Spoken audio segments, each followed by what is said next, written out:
سب سے بڑا حق، سب سے پہلا حق وہ اللہ رب العالمین کا ہے۔ اللہ رب العالمین کا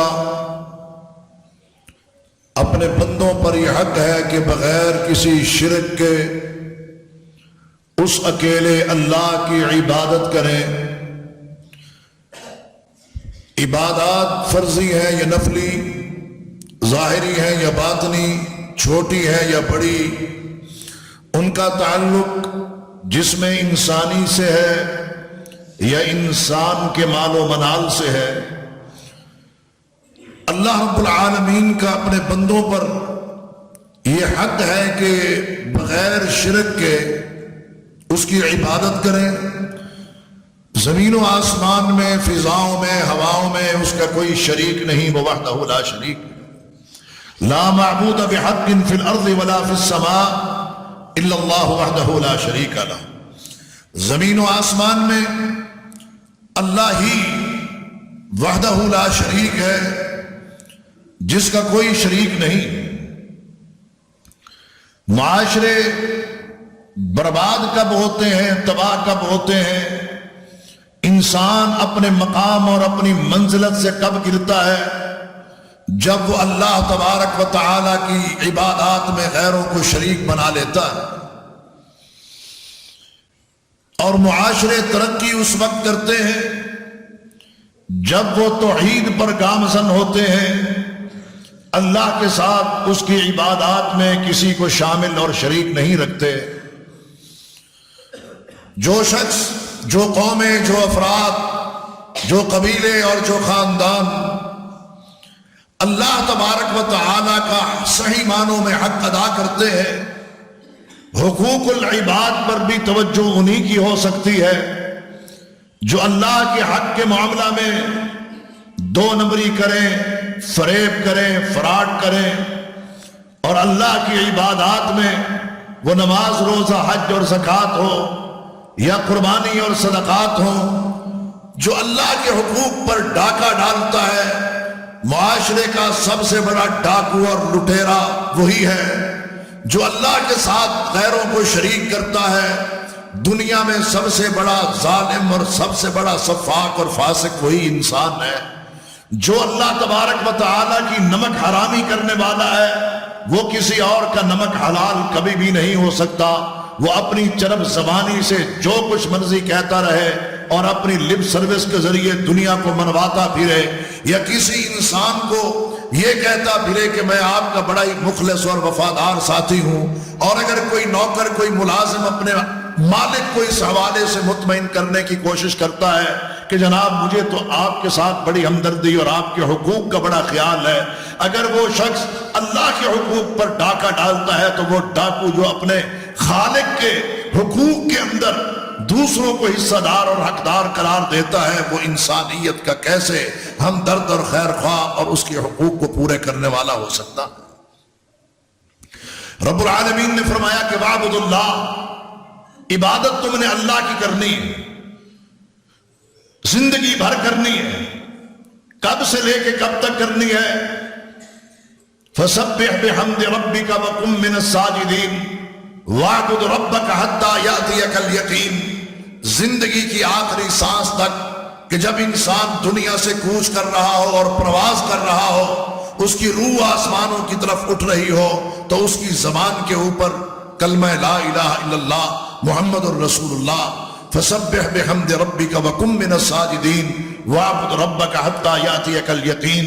اللہ تبارک و تعالی کی عبادت کا معاملہ بغیر شرک کے عبادت کا معاملہ زندگی کی آخری سانس تک ہے، چند سالوں یا چند گھنٹوں یا چند ماہ کے لیے مخصوص اور مختص نہیں۔ حضرات گرامی، اس وقت جو سب سے بڑا ظلم معاشرے کے اندر ہے وہ اللہ کے ساتھ شرک ہے، اور شرک کرنے والا سب سے بڑا ظالم ہے۔ ان اللہ لا یغفر ان یشرک بہ ویغفر ما دون ذلک لمن یشاء، اور یہی تو وہ جرم ہے جس کو اللہ تبارک و تعالی نے معاف نہیں کرنا اور اللہ تبارک و تعالی نے پکڑ کرنی ہے، کیونکہ یہ شخص بڑا ہی ظالم ہے۔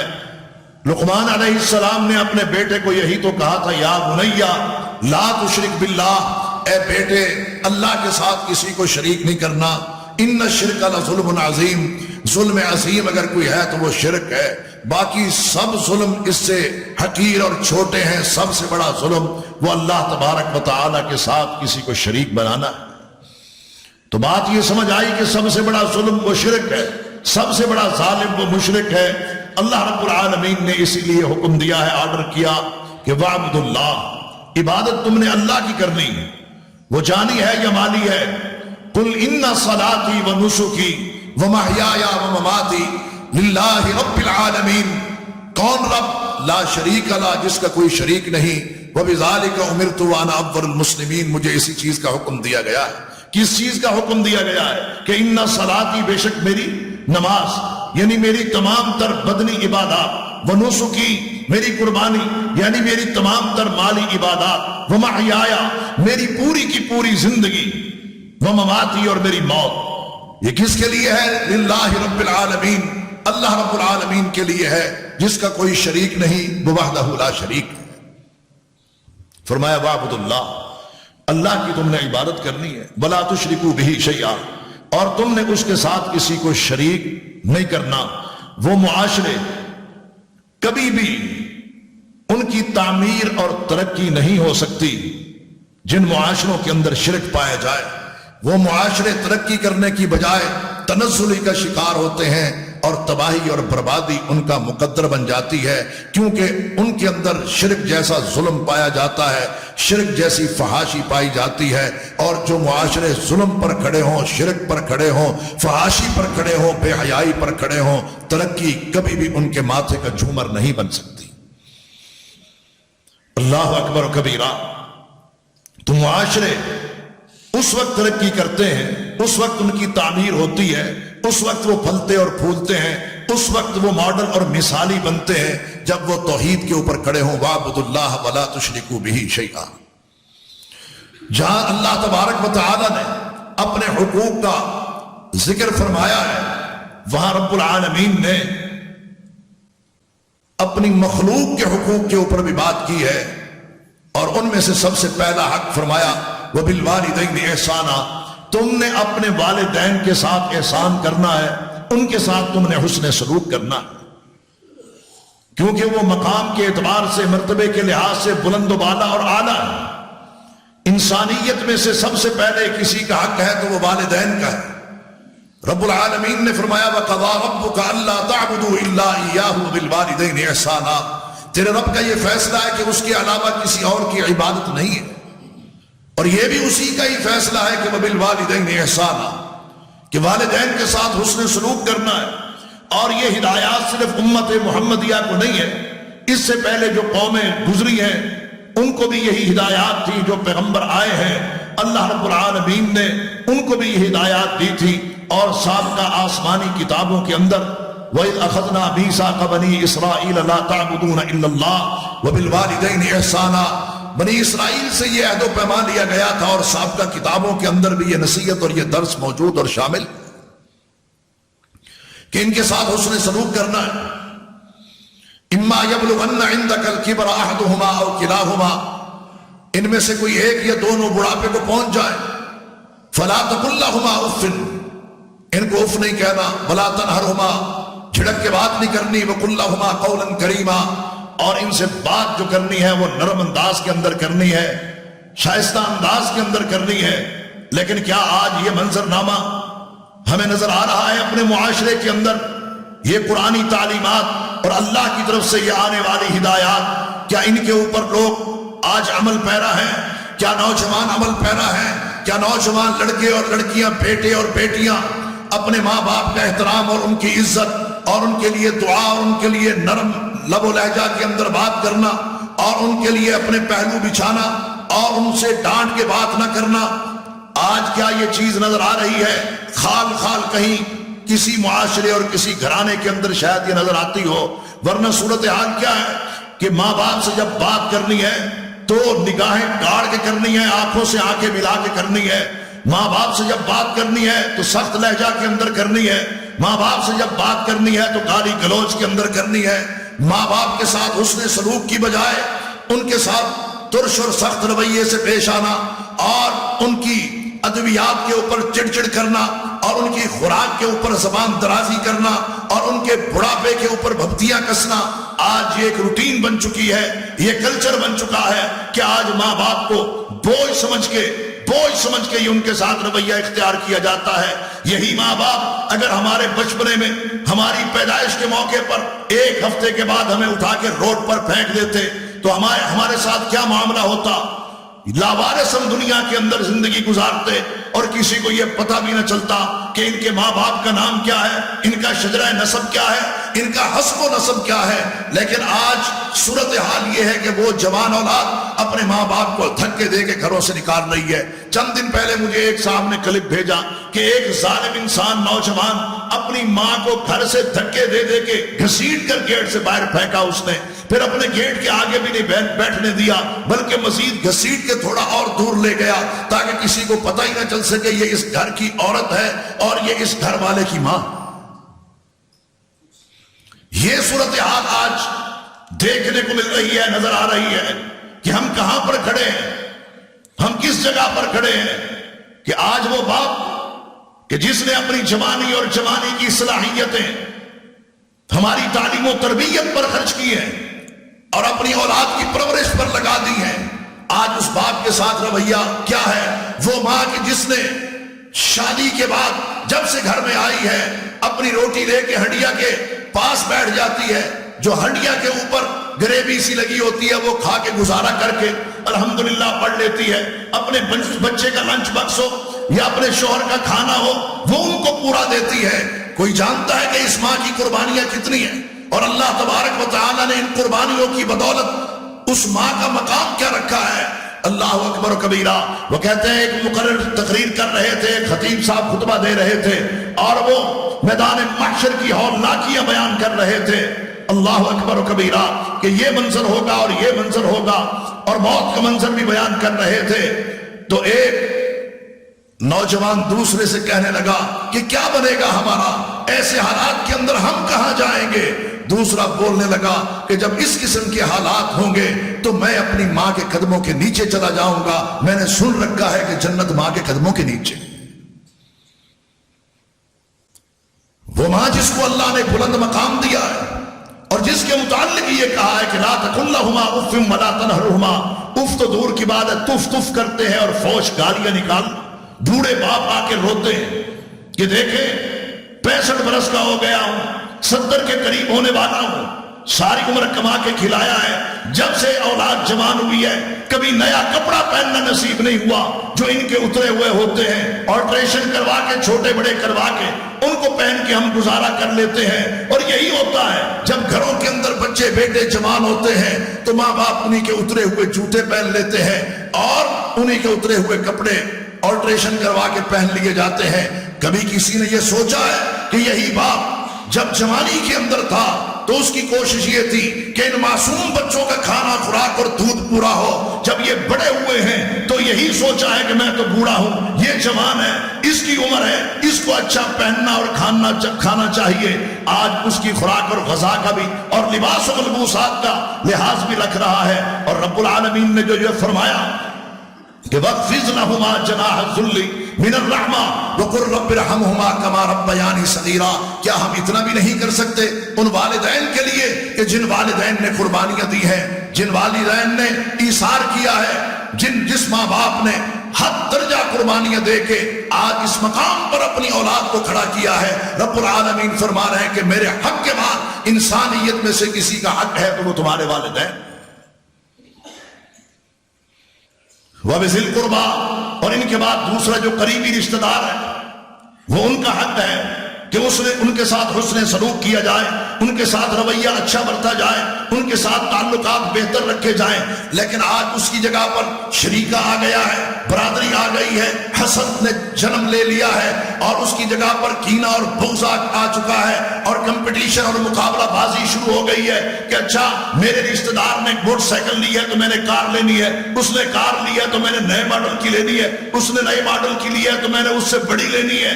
آج ہر معاملے کے اندر یہ حسد کا سلسلہ اور یہ دنیا کی دوڑ رب العالمین کیا فرما رہے ہیں؟ وَبِذِي الْقُرْبَى، جو تمہارے قریبی رشتہ دار ہیں وہ تمہارے حسن سلوک کے زیادہ حقدار ہیں۔ ماں باپ کے بعد اگر کسی کا حق ہے تو وہ تمہارے قریبی رشتہ دار۔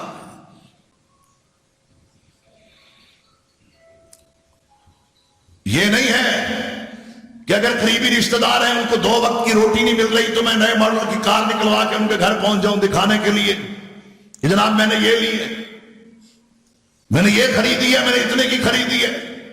مزہ تو تب ہے کہ وہ میں گاڑی لے کے جاؤں اور ڈگی بھر کے سامان کے لے جاؤں کہ تمہارے گھر کھانے کے لیے نہیں ہے، پینے کے لیے نہیں ہے، غذا نہیں ہے، خوراک نہیں ہے، اللہ نے مجھے یہ گاڑی دی ہے تو سب سے پہلے بھر کے غریب رشتہ داروں کے ہاں بندہ جائے کہ یہ لے جناب، سردیاں آ چکی ہیں، آپ کے بچوں کے پاس لباس و ملبوسات نہیں ہے، آپ کے گھر میں 2 وقت کی روٹی نہیں ہے، آپ کے بچوں کے پاس پینے کے لیے دودھ نہیں ہے۔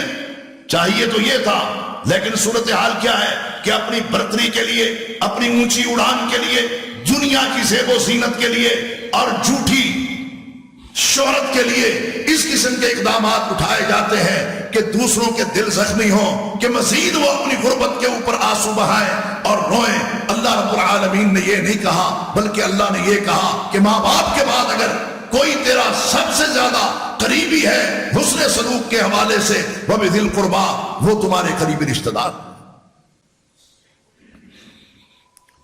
تو ان قربتوں کو اور قربتوں میں تبدیل کرنا ہے، قربتوں کے اندر دراڑیں، جدائیاں، خلا، یہ چیز پیدا نہیں کرنی۔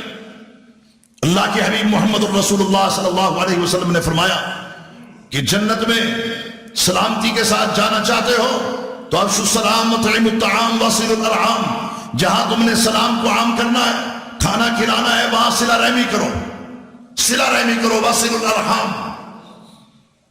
کیا آج وہ صلہ رحمی ہے؟ ہمیں تو نظر نہیں آتا۔ معاشرہ پیاسا ہے، معاشرے میں اس چیز کا فقدان۔ رشتہ داری اس لیے نہیں کرنی کہ میں امیر ہوں وہ غریب ہے، تعلق داری اس لیے قائم نہیں کرنی کہ میرے اور اس کے سٹیٹس کا فرق ہے۔ اگر ہم اپنا شجرہ نسب لے کے پیچھے تک چلے جائیں تو کون ہے؟ آدم علیہ السلام، حوا علیہ السلام، ماں باپ تو ہمارے وہی ہے، نسل تو وہیں سے آئی ہے ساری۔ باقی رہی یہ بات وَجَعَلْنَاكُمْ شُعُوبًا وَقَبَائِلَ، یہ برادری ہے، یہ کنبے اور یہ قبیلے، لِتَعَارَفُوا، تعارف کے لیے، پہچان کے لیے، تکبر کے لیے نہیں، ریاکاری کے لیے نہیں۔ ہم نے اس کا مطلب غلط سمجھ لیا۔ بات ہوتی ہے تشکیل معاشرہ کی، تعمیر معاشرہ کی۔ معاشرہ کیسے تعمیر ہوگا؟ معاشرے کی تشکیل نو کیسے ہوگی؟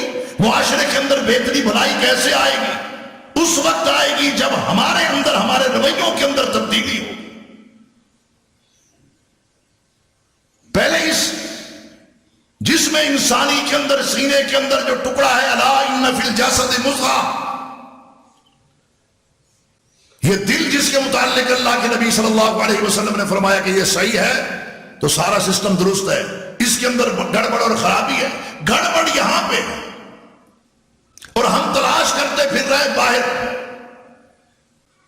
صرف چند انچ کا معاملہ ہے کہ نظر یوں اٹھا کے ہم نہ دیکھیں، نظر ذرا جھکا کے دیکھیں، اپنے گریبان میں دیکھوں، اپنے دل کو ٹٹولوں، اپنے آپ کا جائزہ لوں کہ میری صورتحال کیا ہے، میں کہاں پر کھڑا ہوں، کیا میرا دل پاک ہے، میرا دل صاف ہے، اس کے اندر گنجائش ہے ماں باپ کے لیے، اعزاء و اقربا کے لیے، صلہ رحمی کے جذبے ہیں، سلمن قطع، کہ اللہ کے نبی صلی اللہ علیہ وسلم نے فرمایا جو تجھ سے توڑے تو اس سے جوڑ، جدا ہو تو قریب ہو، وہ علیحدہ ہو تو ساتھ مل۔ جو شخص یہ چاہتا ہے کہ اس کے گناہ معاف کر دیے جائیں اور اس کے رزق میں اضافہ ہو، فلیصل رحمہ، اس کو چاہیے کہ صلہ رحمی کرے۔ وَبِذِي الْقُرْبَى، اللہ اکبر کبیرہ۔ کیا یہ چیز ہمارے اندر ہے؟ خال خال والیتامى، تیسرا حق کس کا ہے؟ یتیموں کا ہے۔ جس کا باپ سر سے چلا گیا ہو، اب وہ بچہ ہے، بچیاں ہیں، یتیم ہے، ان کے ساتھ حسن سلوک کیا جائے۔ یہاں پر تو اگر کوئی شخص امیر بھی فوت ہو جائے اور اپنی اولاد کو امیر چھوڑ جائے تو ہر وارث جو ہے نا آگے بڑھنے کی کوشش کرتا ہے تاکہ ظلم و زیادتی سے ان کا مال ہڑپ کر سکے، دبوچ سکے۔ ایک ہے اپنی ضرورت کے لیے لینا، ایک یہ ہے کہ ان کو کنگال کرنا۔ ان کا کون ہے؟ ان الذین یاکلون اموال الیتامی ظلما انما یاکلون فی بطونہم نارا۔ ایسے لوگ جو غریبوں کا مال لوٹ کے کھاتے ہیں اپنے پیٹ میں جہنم کی آگ بھرتے ہیں اور کچھ نہیں۔ یتیم تو مستحق ہوتے ہیں، یتیم تو اس بات کا حق رکھتے ہیں کہ ان کے مال کا تحفظ کیا جائے۔ غریب ہیں تو ان کی غریب پروری کی جائے۔ سایہ سر سے اٹھ گیا ہے، صاحباں بن کے ان کے اوپر بندہ کھڑا ہو۔ آپ دیکھیے موسیٰ علیہ السلام، خضر علیہ السلام اکٹھے چلے۔ موسیٰ علیہ السلام ہر عجیب بات کے اوپر ٹوک دیتے تھے۔ انہوں نے کہا انک لن تستطیع معی صبرا، گل وچوں مکائیے تو انہوں صبر ہے کوئی نہیں، اسی اکٹھے چل نہیں سکتے کہ نہیں اب نہیں ہوگا۔ جو واقعات پیش آئے ان میں سے ایک واقعہ کیا ہے؟ ایک واقعہ ان میں سے یہ ہے کہ دیوار تعمیر کر دی، پنڈ والے نے روٹی نہیں پوچھی، ادھر دیواریں تعمیر ہو رہی ہیں۔ کہا یہ کیا کر دیا آپ نے؟ کہا صبر تو کریں۔ جب اس کی تعبیر و تعبیل بتائی تو کیا کہا؟ اما الجدار فکان لغلامین یتیمین فی المدینہ، یہ دیوار جو ہے یہ دو یتیم بچوں کی، کانت تحتہ کنز لہما، تعمیر دیوار کیوں کی ہے؟ اس کے نیچے خزانہ ہے ان بچوں کا۔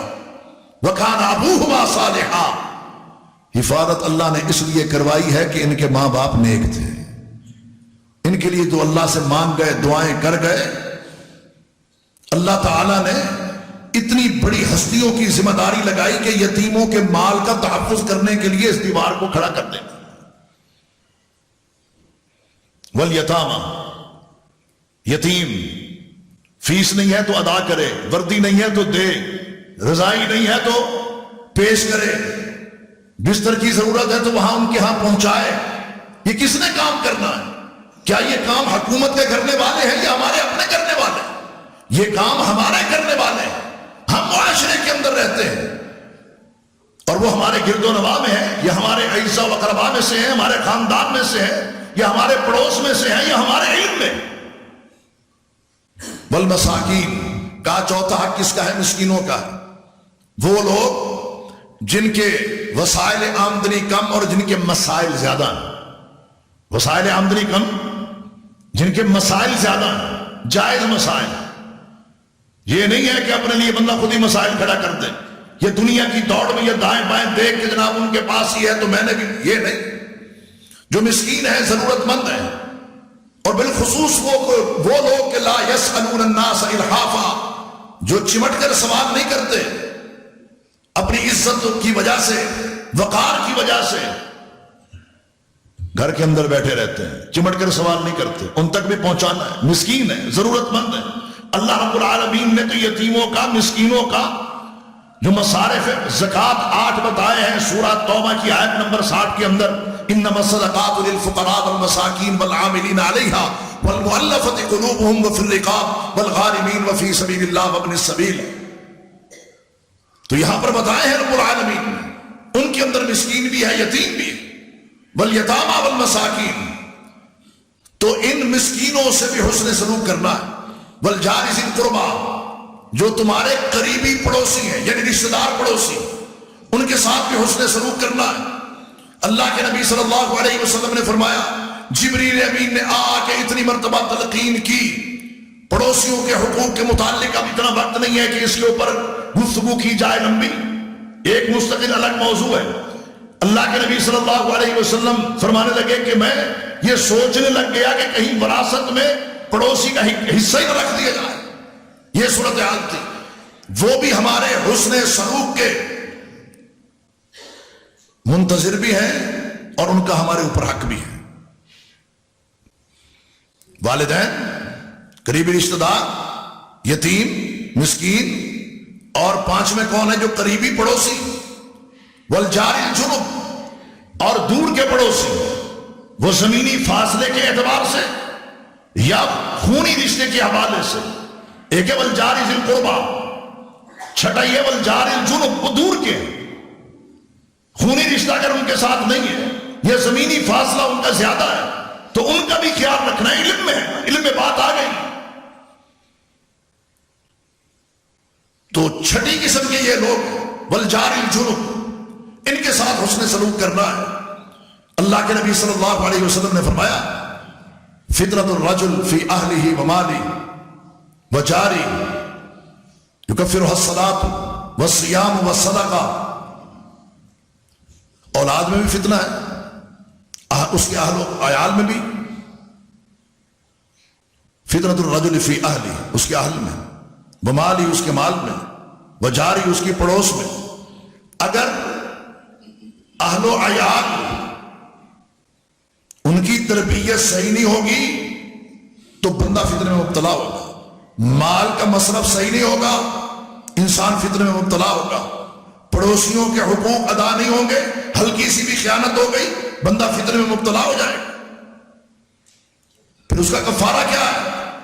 الصلاۃ والصیام والصدقہ، نماز ہے، روزے ہیں اور صدقہ ہے، وہ پھر کرنا پڑے گا۔ مال کے فتنے سے بچنا ہے تو اللہ کی راہ میں صدقہ ہے، اور مال کے فتنے کے ساتھ ساتھ آل و عیال کے فتنے سے بچنا ہے، ان کی اچھی تربیت ہے، اور جو امتحان اور آزمائش پڑوسیوں کی وجہ سے ہوگی اس سے بچنا ہے، تو ان کے حقوق کی تکمیل ہے۔ اور پھر اس کے ساتھ ساتھ فرضی کے ساتھ ساتھ نفلی نماز کی ادائیگی بھی ہے۔ والجار الجنب، ان کے ساتھ بھی حسن سلوک کرنا ہے، وہ پڑوسی ہیں۔ اور جب بھی انسان نے آگے کسی سے رشتہ داری استوار کرنی ہوتی ہے نا، وہ ڈائریکٹ ان سے نہیں پوچھتے آپ کیسے ہیں، آپ کا بیٹا کیسا ہے، جس بچی سے رشتہ کرنا ہے وہ کیسی ہے، وہ آ کے اڑوس پڑوس سے پوچھتے ہیں کہ یہ صاحب جو ہیں، یہ گھر والے، ان کا رویہ آپ کے ساتھ کیسا ہے۔ وہ دائیں سے بائیں سے آگے سے پیچھے سے آگے سوالات کرتے ہیں۔ رویہ اچھا ہو تو اچھا بیان کیا جاتا ہے، برا ہو تو بتا دیا جاتا ہے۔ اب لاہور میں ایک ڈاکٹر صاحب نے مجھے یہ بات کہی کہ اپنے بھائی کا رشتہ ہم نے فلاں جگہ کرنا ہے، تو میں نے کہا جی پوچھ لیتے ہیں۔ میں نے ان کے بیٹھے ہوئے ایک جگہ کال ملائی، سپیکر میں نے کھول دیا، رپورٹ ساری سامنے آ گئی۔ جو رویہ اس بندے کا تھا لڑکی کے باپ کا، وہ جن سے پوچھا گیا انہوں نے بیان کر دی۔ بھی اچھا رویہ ہوتا تو اچھا بیان ہوتا، برا تھا تو برا ہوا۔ تو انسان کو اپنا رویہ، اپنا طرز زندگی یہ بہتر بنانے کی ضرورت ہے۔ والجار الجنب، یہ نہیں ہے چلو بھی ہے تو وہ چلو دور کے ہیں چھوڑو، یہ قریب کے ہیں تو چلو دفع کرو، ایسی بات نہیں۔ والجار ذی القربى والجار الجنب والصاحب بالجنب، جو پہلو کے ساتھی ہیں، اس کے اندر مہمان بھی آتے ہیں، اس کے اندر شریک حیات بھی آتی ہے، اور اس کے اندر اگر بندہ دکان کے اندر بیٹھا ہے تو پڑوسی اڑوس پڑوس کے دکاندار بھی ہیں، طالب علم ہے تو اس کے کلاس فیلوز بھی ہیں، اس کے مدرسہ فیلوز بھی ہیں، کالج فیلو بھی ہیں، یونیورسٹی فیلو بھی ہیں۔ وصاحب بالجنب، یہ سب اس میں شریک ہیں۔ ان کے ساتھ بھی حسن سلوک، اچھا اخلاق، جس پیغمبر کے ہم امتی ہیں ذرا دیکھیں تو صحیح ان کا رویہ کیسا تھا۔ رب العالمین نے قرآن میں کیا کہا؟ وَإِنَّكَ لَعَلَىٰ خُلُقٍ عَظِيمٍ، خلق عظیم رب العالمین نے آپ کو دیا تھا۔ سیدہ عائشہ صدیقہ طاہرہ مطہرہ عفیفہ کائنات رضی اللہ تعالی عنہ سے صحابہ نے پوچھا نا آپ کا اخلاق کیسا ہے؟ اب اخلاق باہر کا تو پوچھنے نہیں آئے تھے کہ بدر کا اخلاق کیسا ہے، احد کا کیسا ہے، مسجد نبوی کے اندر جب بیٹھے ہوتے ہیں اخلاق کیسا ہے، وہ تو صحابہ کی آنکھوں کے سامنے تھا۔ ظاہری بات ہے جب گھر والوں سے سوال کیا تو گھر کے اندر سلوک کیا تھا اس کے متعلق پوچھنے آئے تھے۔ جواب کیا ملا؟ قرآن نہیں پڑھا؟ یہ پڑھا ہے، کان خلقہ القرآن، الحمد سے لے کے والناس تک پڑھ ڈالو۔ جو قرآن میں ہے وہ نبی کی کردار کے اندر ہے، وہ نبی کے جسم کے اندر، نبی کے رویے کے اندر۔ میں نے قرآن پڑھا ہے، میں نے قرآن کا ترجمہ پڑھا ہے، میں نے قرآن حفظ کیا ہے، میں نے درس نظامی کی ہے، اب دیکھنا یہ ہے کہ وہ قرآن جو میں نے پڑھا ہے وہ اس جسم کے اندر ہے، وہ اس رویے کے اندر ہے یا نہیں. میں نے اللہ کے نبی صلی اللہ علیہ وسلم کی سیرت پڑھی ہے، کیا اس سیرت کی جھلک میرے اپنے اندر بھی ہے یا نہیں ہے.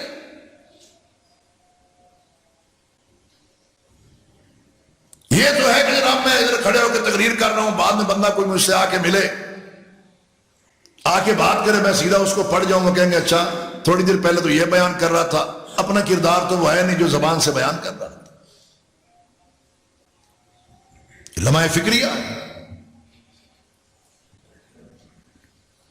والصاحب بالجنب وابن السبیل، مسافر کے ساتھ حسن سلوک کرنا. ابن سبیل میں بھی مفسرین نے یہ لکھا ہے کہ اس میں بھی مہمان بھی شامل ہیں. ابن سبیل کے اندر طالبان علوم نبوت بھی شامل ہیں، ابن سبیل کے اندر مسافر بھی شامل ہیں.